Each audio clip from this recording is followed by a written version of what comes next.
شفقت و عنایت، مخازن ولایت و روحانیت،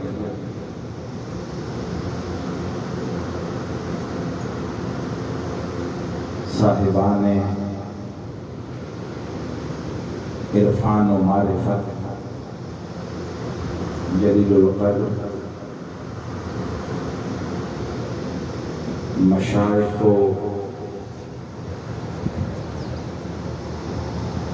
رہنمایان امت مسلمہ و بالخصوص سلسلہ چشت،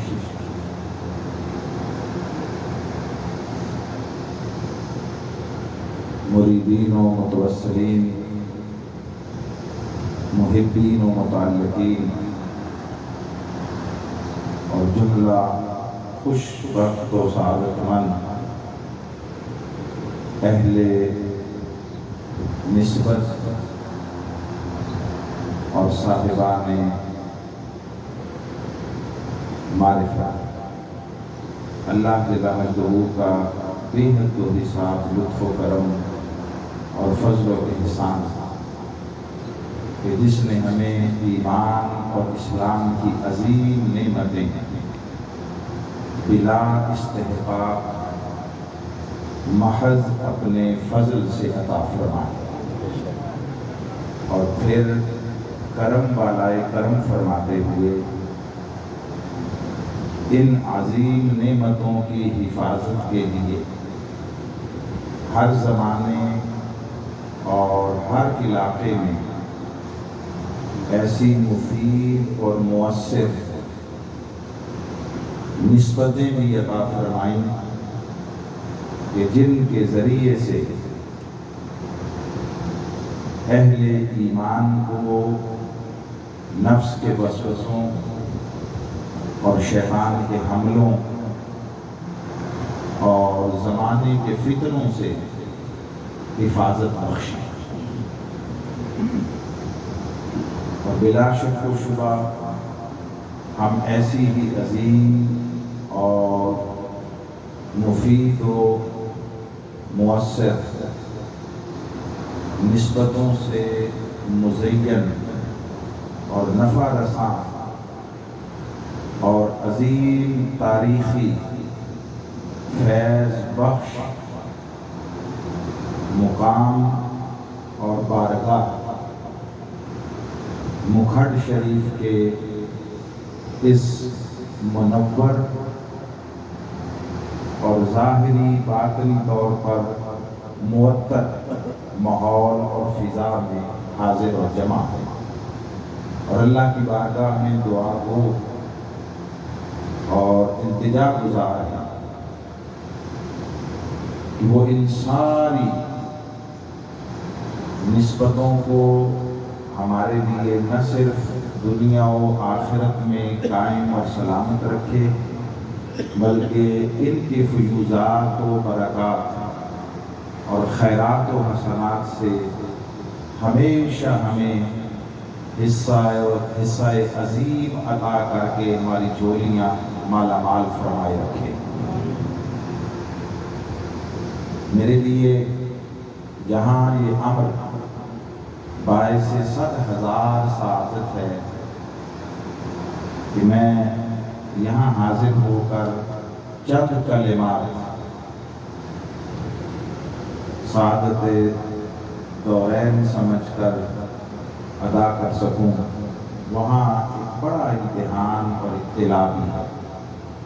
یہ وہ جگہ ہے جہاں علم و عمل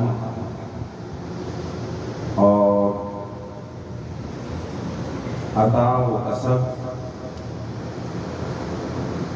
اور روحانیت و ولایت اور معرفت کے دھارے اس طرح یکجا ہیں کہ بلا شک و شبہ دریا کے کنارے آباد اس مرکز فیض کو ہر اعتبار سے مجمع البحرین کہا جا سکتا ہے،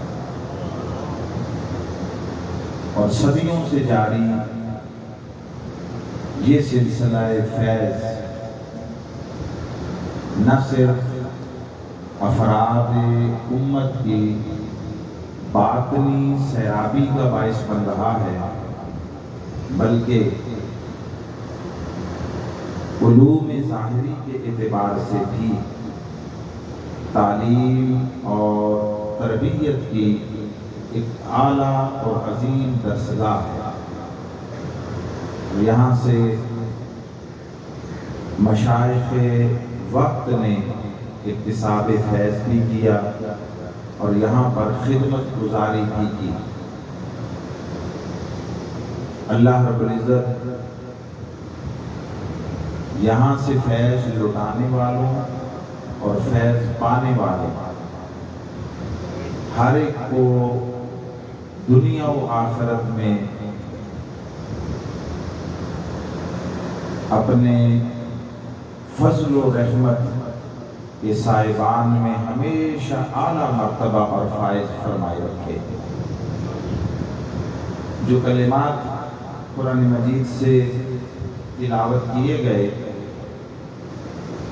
ان میں اللہ رب العزت نے اپنی بارگاہ سے مخلوق اور بندوں کو عطا کرنے کے دو ضابطے بیان فرمائے۔ پہلا ضابطہ ارشاد ہوا، اللہ یجتبی الیہ من یشاء، اللہ جس کو چاہتا ہے اپنے لیے چن لیتا ہے۔ اور دوسرا ضابطہ بیان فرمایا، وَيَهْدِي إِلَيْهِ مَن يُنِيبُ، جو اس کی طرف قدم بڑھائے اور ارادہ کرے، اللہ اس کو نور ہدایت عطا کر دیتا ہے اور راستے کشادہ فرما دیتا ہے۔ پہلا ضابطہ فضل ہے اور دوسرا ضابطہ عدل ہے۔ پہلے ضابطے میں جو دو فعل بیان ہوئے، دونوں کا فاعل اللہ ہے۔ اللہ یجتبی الیہ من یشاء، اللہ جس کو چاہتا ہے اپنی طرف چن لیتا ہے، یعنی چاہتا بھی اللہ ہے، چنتا بھی اللہ ہے۔ یہ اس کا انتخاب ہے۔ ذالک فضل اللہ یؤتیہ من یشاء، یہ اللہ کا فضل ہے، جس کو چاہتا ہے عطا فرما دیتا ہے۔ واللہ یختص برحمتہ من یشاء، اللہ جس کو چاہتا ہے اپنی رحمت کے ساتھ خاص کر لیتا ہے۔ یہ ایک ضابطہ ہے، یہ ایک طرز عطا ہے۔ اور دوسرا فرمایا، وَيَهْدِي إِلَيْهِ مَن يُنِيبُ، جو بھی اس کی طرف قدم بڑھائے، ارادہ کرے، محنت کرے اور اس کی طرف جانا چاہے، یہدی اس پر راستے کشادہ کر دیتا ہے اور اس کے لیے آسانیاں پیدا کر کے اپنے قریب کر لیتا ہے۔ اس میں یہدی کا فاعل اللہ ہے اور یونیب کا فاعل بندہ، ایک فعل بندے کی طرف سے ہے، ایک فعل اللہ کی طرف سے۔ یہ ضابطہ عدل ہے، وہ کسی کی محنت کو رائیگاں نہیں کرتا، کسی کے ارادے کو توڑتا نہیں ہے اور کسی کی خیر پر اپنی نیت اس کو مسترد نہیں کرتا۔ جو اس کی طرف بڑھنا چاہے وہ حسب حال، حسب محنت اور حسب مشقت اس پر آسانیاں پیدا فرماتا رہتا، تاکہ لوگ اس کی طرف جانے کا حوصلہ بھی کریں، اس کی طرف جانے کے لیے محنت کریں اور دل آزاری کا سامان ان کے لیے نہ ہو۔ یہ دو ضابطے، ہمارا زیادہ دھیان اور ارتکاز توجہ وہ پہلے ضابطے کی طرف، ہم اس پر گفتگو کو کافی حد تک محدود رکھیں گے، اور وہ ضابطہ فضل ہے۔ یہ انتخاب محض اس کے اپنے ارادے، اپنی منشا اور اپنی چاہت کے مطابق ہوتا ہے، اس کے لیے کوئی پیمانہ نہیں ہے، اس کے لیے کوئی معیار نہیں ہے۔ وہ جس کو چنتا ہے اسے سارے معیارات پر بھی پورا کر دیتا ہے۔ وہ چاہے مٹی کو چنے اور اسے سونا اور ہیرے میں بدل دے، اس کے ایک امر کن کے سامنے پوری کائنات بے بس بھی ہے اور اس کو ماننے کی پابند بھی ہے۔ یہ جو اس کا انتخاب ہے یہ ہمیشہ ہوتا رہا، ہر سطح پر ہوتا رہا، ہر سمت اور ہر جہت میں ہوتا رہا۔ یہ انتخاب مقامات میں بھی ہے، اوقات میں بھی ہے، طبقات میں بھی ہے، مخلوقات میں بھی ہے، افراد اور شخصیات میں بھی ہے۔ میں ایک مثال گوش گزار کر دیتا ہوں تاکہ ہر ایک کے لیے بات سمجھنا آسان ہو جائے گا۔ مثلا سارے دن اور رات ہفتے کے ساتوں اسی نے بنائے ہیں، اور دن کا ایک ایک لمحہ 24 گھنٹے پر مشتمل یہ جو ایک اکائی ہے شب و روز کی، سب کا خالق و مالک وہی ہے، مگر اس میں سے پھر 24 گھنٹوں میں سے ایک وقت کو چنا، وہ جو آخر شب کا وقت ہے، وہ جو پچھلا پہر ہے رات کا، جب رات اپنے اختتام کو پہنچنے والی ہوتی ہے اور فجر پھوٹنے لگتی ہے، یہ جو آخری پہر ہے اس کو اس نے باقی سارے لمحات میں سے چن کر افضل کیا، اونچا کیا، اور فرمایا کہ یہ وہ وقت ہے جب میں اپنی شان کے لائق اپنے بندوں کے قریب آ جاتا ہوں۔ ہمیں سمجھانے کے لیے کہا کہ میں آسمان دنیا پر نزول اجلال فرماتا ہوں،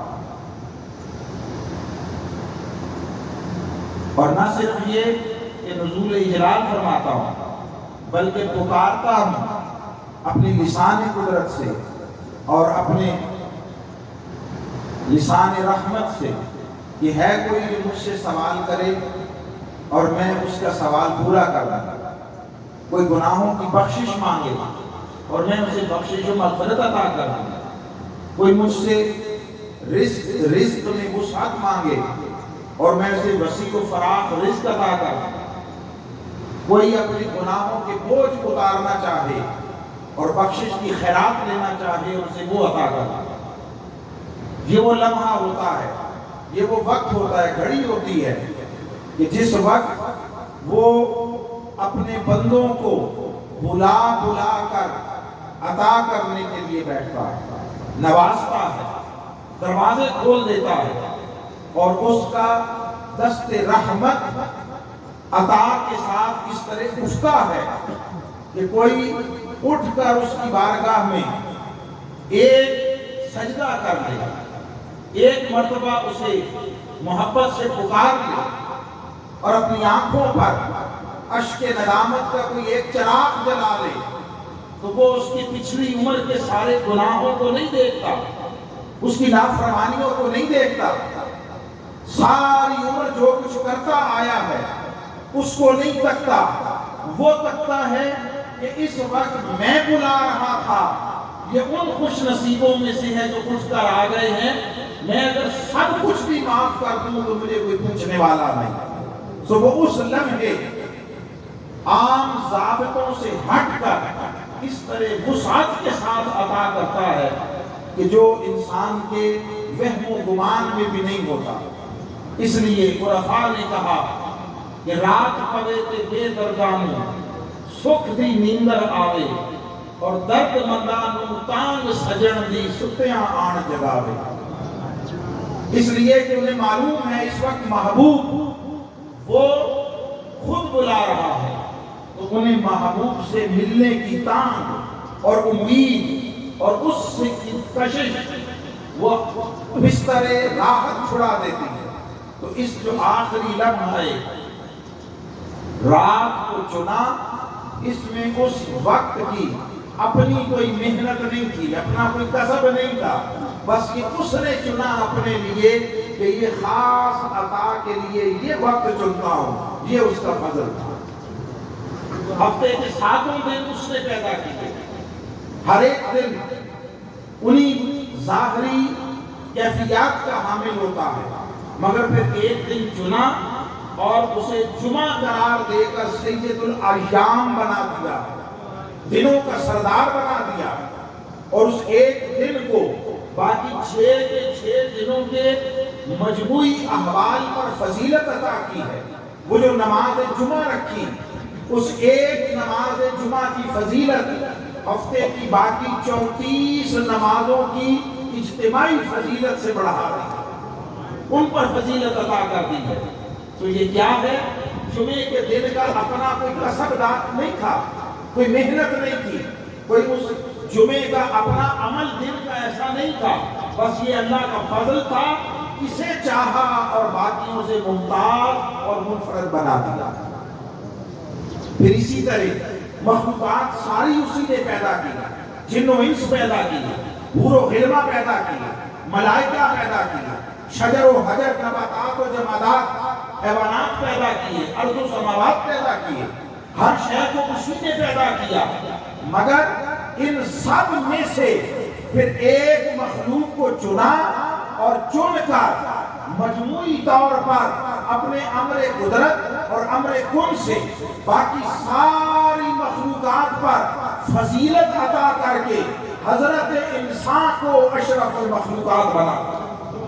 یہ جب حضرت آدم علیہ السلام کی شکل میں پیکر انسانیت کو فضیلت عطا کی، مسجود ملائک ٹھہرایا، تو یہ ان کے اپنے کسی عمل کا نتیجہ نہیں تھا، یہ ریاضت و مجاہدہ اور کسب اور مشقت اور تہجد گزاریوں، نوافل، کثرت عبادت و تسبیح، یہ اس کا نتیجہ نہیں تھا، بلکہ ابھی وجود آدم وہ مرض وجود میں بھی نہ آیا تھا، ابھی روح آدم ان کے جسم میں داخل نہ ہوئی تھی، ابھی خمیر وجود آدم وہ تشکیل کے مرحلوں میں تھا۔ اس وقت اس نے اپنا ارادہ ظاہر فرما دیا، انی جاعل فی الارض خلیفہ، یہ جس مخلوق کو بنا رہا ہوں اسے خلافت عرضی کا تاج پہنا دوں گا۔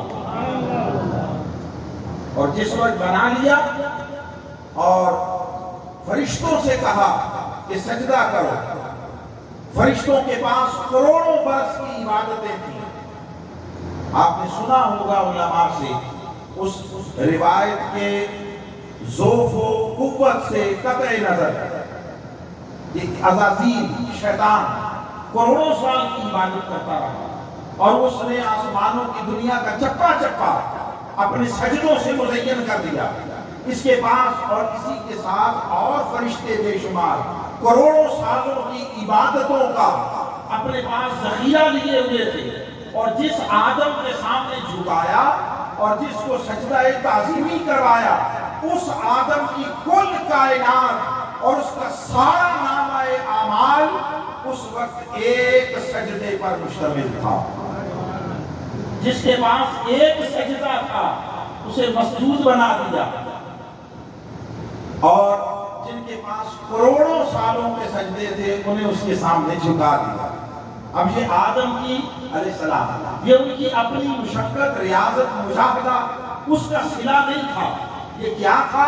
بس اللہ یجتبی الیہ من یشاء، جس کو چاہتا ہے چن لیتا ہے، اور جس کو چن لیتا ہے اسے جب منصب پر بٹھاتا ہے تو بعد ازاں اس کی ساری قابلیتیں، اہلیتیں وہ بھی ظاہر فرما دیتا ہے، عطا کرتا ہے، مگر یہ جو اس کا چناؤ ہے یہ کسب و ریاضت کی بنا پر نہیں ہوتا، اس کے اپنے ارادہ الوہیت کی بنا پر ہوتا۔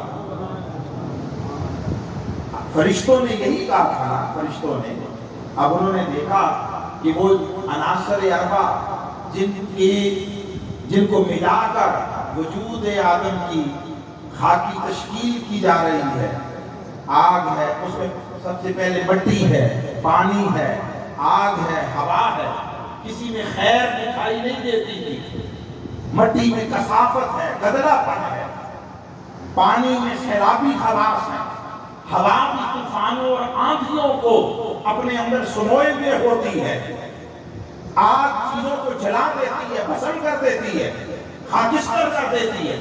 جن 4 عناصر سے ملا کر بنایا جا رہا تھا ان کا پیکر خاکی، انہیں اس میں سے کسی شے میں کوئی خیر دکھائی نہیں دے رہی تھی، اس لیے کہا تجعل فیہا من یفسد فیہا ویسفک الدماء، اسے زمین میں نائب بنائے گا، اپنی خلافت دے گا کہ جو جا کر فساد کرے گا، خونریزیاں کرے گا۔ ایک لطیف بات ہے، لطیف بات، اہل علم کو اور صاحبان تحقیق کو ان کو چھوڑ کر، اور اہل معرفت کو، اہل نظر کو چھوڑ کر میں عامت الناس کے لیے یہ بات عرض کرنے جا رہا ہوں کہ جس وقت فرشتوں نے یہ کہا کہ یہ جا کر فساد کرے گا، خونریزیاں کرے گا، اللہ رب العزت نے جواباً یہ نہیں فرمایا کہ فرشتوں تمہیں مغالطہ ہوا، غلط فہمی ہوئی، تم غلط کہہ رہے ہو، یہ نہیں کہا۔ اللہ کا جواب یہ تھا کہ انی اعلم ما لا تعلمون، جو میں جانتا ہوں نا تم نہیں جانتے۔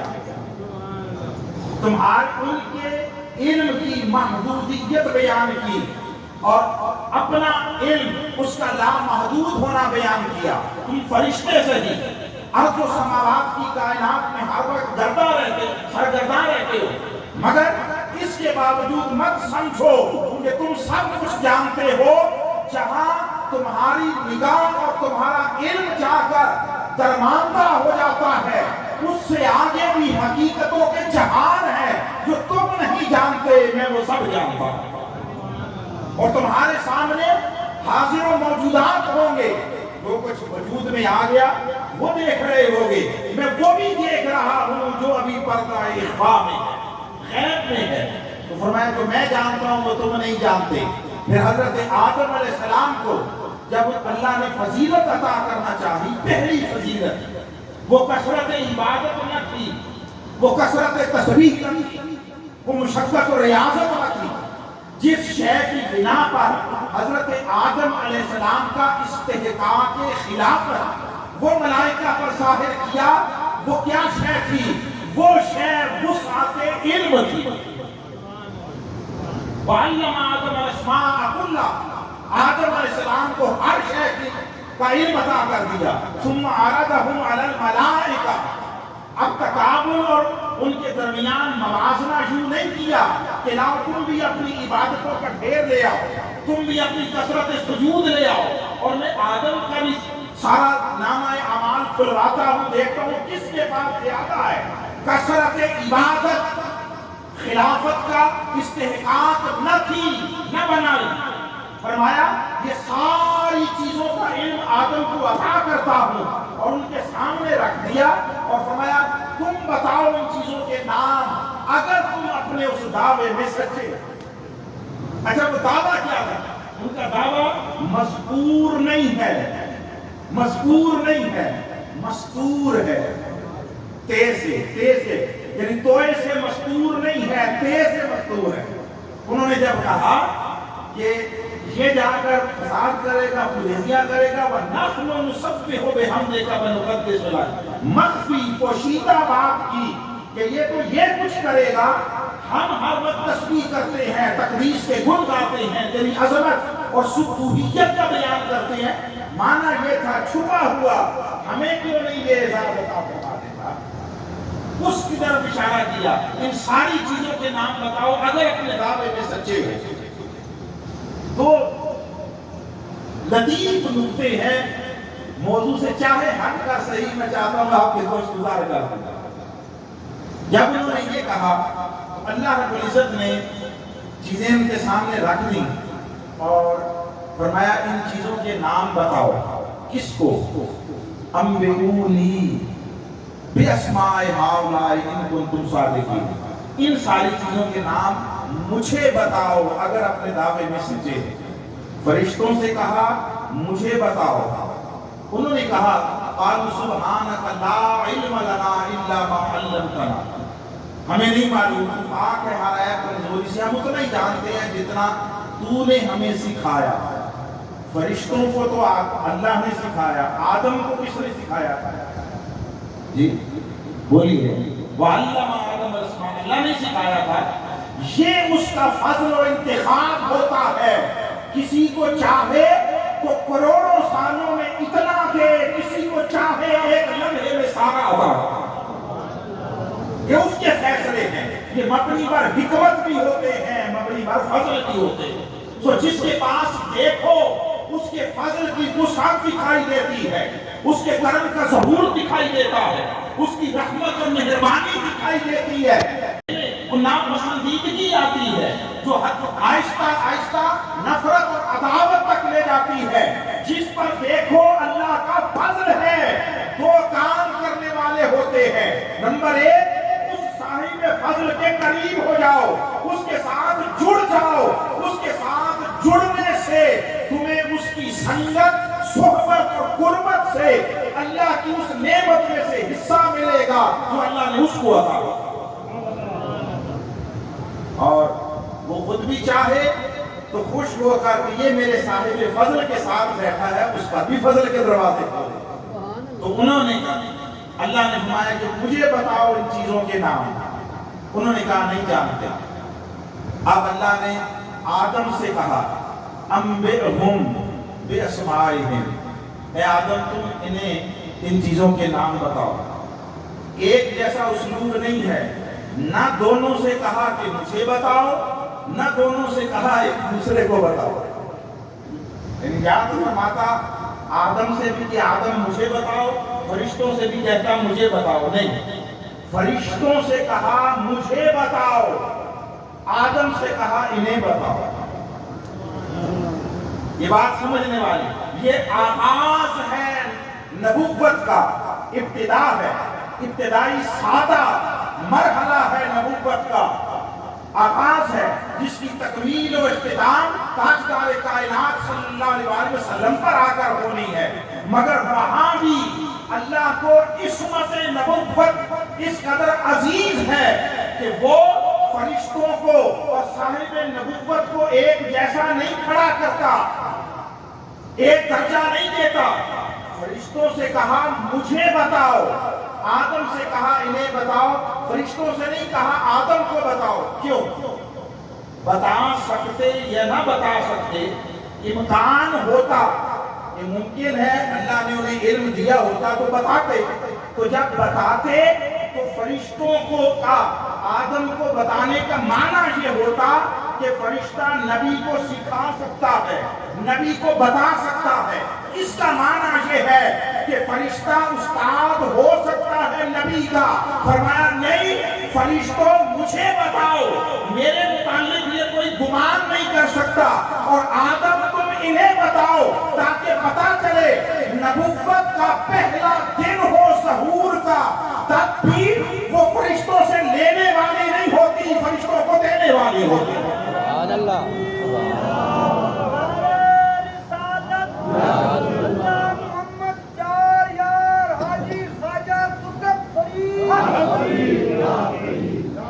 کسی نبی کا استاد کوئی فرشتہ نہیں ہو سکتا، نبی سارے فرشتوں کا استاد ہو سکتا، سارے فرشتوں۔ سو انہیں فرمایا انہیں سکھاؤ۔ حضرت آدم علیہ السلام سے آپ انہیں بتائیں، فرشتوں سے فرمایا مجھے بتاؤ۔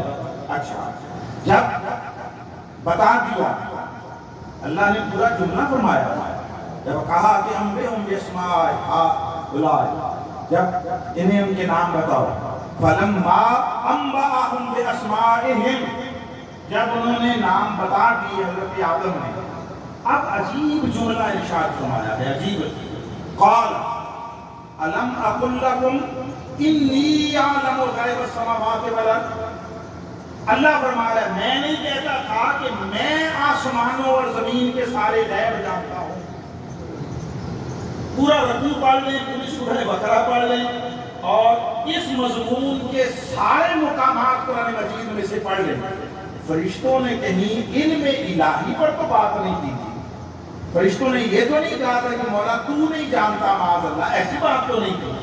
انہوں نے تو صرف اپنا کہا تھا کہ ہم یہ چاہتے ہیں کہ اگر وہ بھی بین السطور کہا تو اللہ نے کیوں فرمایا جب آدم علیہ السلام نے ساری چیزوں کا نام بتا دیے، علم ظاہر کر دیا، تو کیوں فرمایا کہ میں جانتا ہوں آسمانوں اور زمین کے سارے غیب؟ چاہیے تو یہ تھا کہ فرماتا، ہماری عقل خام اور عقل ناقص تقاضا کرتی ہے کہ اللہ فرماتا میں نہیں کہتا تھا کہ آدم علیہ السلام اس خلافت کا اہل ہے۔ جملہ تو یہی بنتا ہے نا، موضوع زیر بحث تو یہ ہے، زیر بحث موضوع عنوان کو تو آدم ہے، اللہ کی ذات تو ہے ہی نہیں۔ تو وہ یہ فرماتا کہ میں نہیں کہتا تھا آدم اس کا استحقاق رکھتا ہے، لائق ہے، اہلیت ہے۔ یہ کیوں فرمایا کہ میں نہیں کہتا تھا میں آسمانوں اور زمین کے سارے غیب جانتا ہوں؟ اس لیے تاکہ قرآن پڑھنے والے اس امر کی طرف متوجہ ہو جائیں کہ علم نبوت محض علم بشر نہیں ہوتا، علم نبوت علم الہی کا آئینہ دار اور مظہر ہوتا۔ سبحان اللہ، سبحان اللہ۔ نبی کے علم میں علم الہی کی جھلک ہوتی ہے، وہ اس کا مظہر ہوتا ہے، نبی اللہ کا قائم مقام ہوتا ہے۔ اس نے بطور جنس تو انسان کو کہا کہ میں زمین میں نائب اور خلیفہ بنانے والا، وہ نیابت اور خلافت اصلاً نبوت کی ہے۔ تو فرمایا جو شے نبی سے ظاہر ہوتی ہے وہ میری ہی تو عطا کرتا ہے۔ میرا علم دیکھنا چاہو تو علم نبوت کو تک لو، میری قدرت دیکھنا چاہو تو تصرفات نبوت کو تک لو، میرے حسن کو تکنا چاہو تو جمال نبوت کو دیکھو، میرے ظرف کو تکنا چاہو تو شفقت نبوت کو تک لو۔ الغرض میری صفات کو کسی پیکر میں پیکر محسوس میں دیکھنا چاہو تو نبی کو تک لیا کرو۔ نبی ہوتا مخلوق ہے، ہوتا بندہ ہے، ہوتا پیکر بشریت ہے، مگر وہ مظہر شان الوہیت ہوتا ہے۔ یہ تو اس کی غیرت الوہیت آدم کے لیے تھی جو ابتدائے نبوت ہے۔ مصطفیٰ جہاں نبوت اور رسالت کی تکمیل ہوتی ہے، مصطفیٰ کے لیے اللہ کی غیرت محبت اور غیرت الوہیت کا عالم کیا ہوگا؟ تو یہ جو آدم علیہ السلام کو چنا، یہ ان کے کسب کی بنا پر نہیں تھا، یہ اللہ کے فضل کی بنا پر۔ تو پوری مخلوقات میں سے انسان کو بطور مخلوق چن لیا، پھر اس کے اندر طبقات ہیں، طبقات، ان کو چنا۔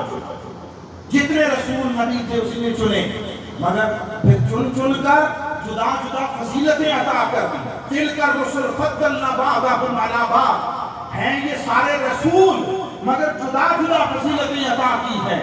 کس کو جو فضیلت عطا کی اس کا سبب اس کا عمل نہیں ہے، یہ اللہ کا کرم اور اس کا فضل و احسان ہے۔ پھر اسی طرح مقامات ہیں، مقامات، ساری روئے زمین اس نے بنائی، خالق و مالک ہے۔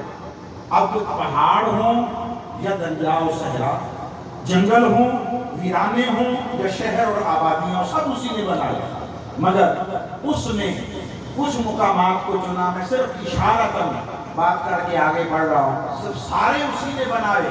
تو روئے زمین کا ایک ایک خطہ، ایک ایک علاقہ، وہ اس کی بارگاہ میں زمین کا حصہ اور مخلوق ہونے کے ناطے یکساں تھے، مگر پھر اس نے اس میں سے چنا، اس میں سے، اور کچھ خطوں کو دوسروں پر فضیلت عطا کر۔ میں صرف اختصار کے بارے 3 خطوں کی طرف اشارہ کر رہا ہوں۔ اس نے بیت المقدس اور قبلہ اول اس کو اٹھا کر فضیلت عطا کی، اور 25,000 گنا اجر کو پوری روئے زمین کے مقابلے میں بڑھا دیا، 25,000 گنا۔